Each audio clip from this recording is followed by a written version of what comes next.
My name's Roger Harris. I'm one of the organisers of SMACC, and who would have imagined 3 years ago, a little more than 3 years ago when we started this project, that we would be here in Dublin with a sellout conference.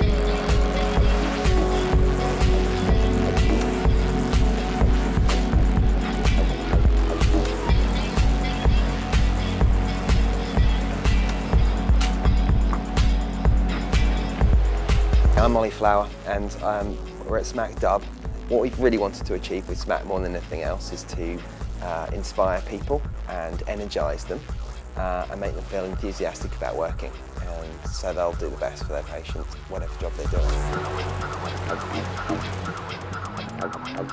So my name's Chris Nixon. I'm one of the organisers of SMACC, and we're here in Dublin at the Dublin Convention Centre for SMACC DUB.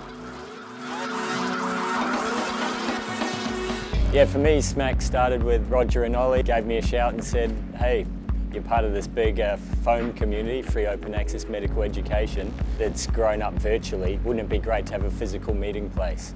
SMACC really began as a group of websites coming together and collaborating, drawn together by the power of social media, in particular Twitter.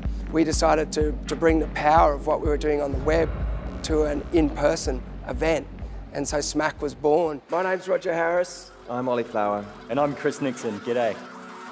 Welcome to SMACC DUB.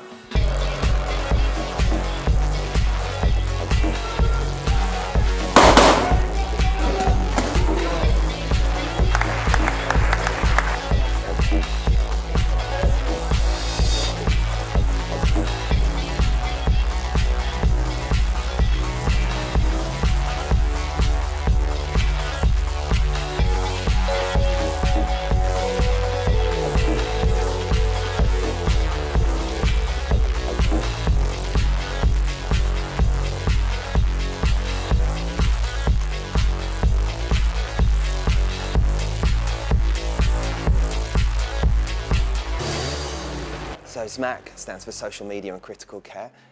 It's only been going for 3.5 years, and the beginnings of it were really a lucky coming together of 3 different skill sets, I guess, from Chris Nixon, myself and Roger. We were a perfect team right from the beginning, I think, and that's where it's all come from.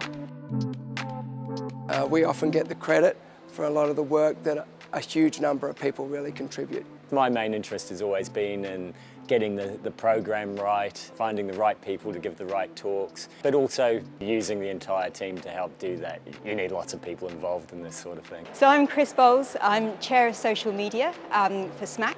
I look after the social media stuff, and that means that at the time of the conference I take over doing the Twitter as SMACC team. Yes, some great questions coming through Twitter, actually, a lot of questions. It was a little bit controversial. Chris Bowles, she's been pretty influential in terms of bringing in, helping us get more female speakers and addressing the gender imbalance that's been a problem in other critical care conferences and conferences in general. It's not unusual to have no female speakers at all at a medical conference. Clearly that's not representative of the world and not representative of all the female doctors out there who are achieving in their fields. So we wanted to go out and actively seek female speakers. Good female speakers are out there. They need to be sought out and actively nurtured and encouraged to take part. Hi, I'm Grace Lear, and together with Jess Morden and Eve Purdy, we're privileged to help run the student volunteer team. The student volunteers at SMACC are individuals from all over the world who are partly sponsored by delegates themselves in order to come to the conference.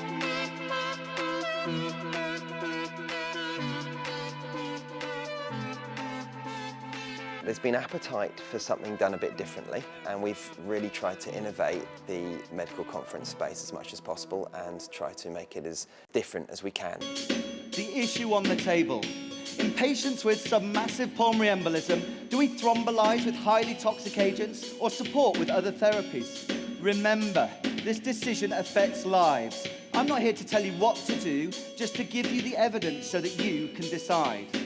We got really sick of going to medical conferences which were dry and dull and boring and involved the transmission of a lot of hard data, but without any passion, without any story behind it.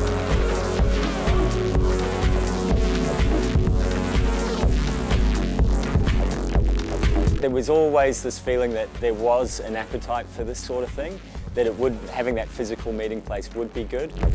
But it's not just about social media, it's not about this virtual community. It's actually about proper critical care medicine.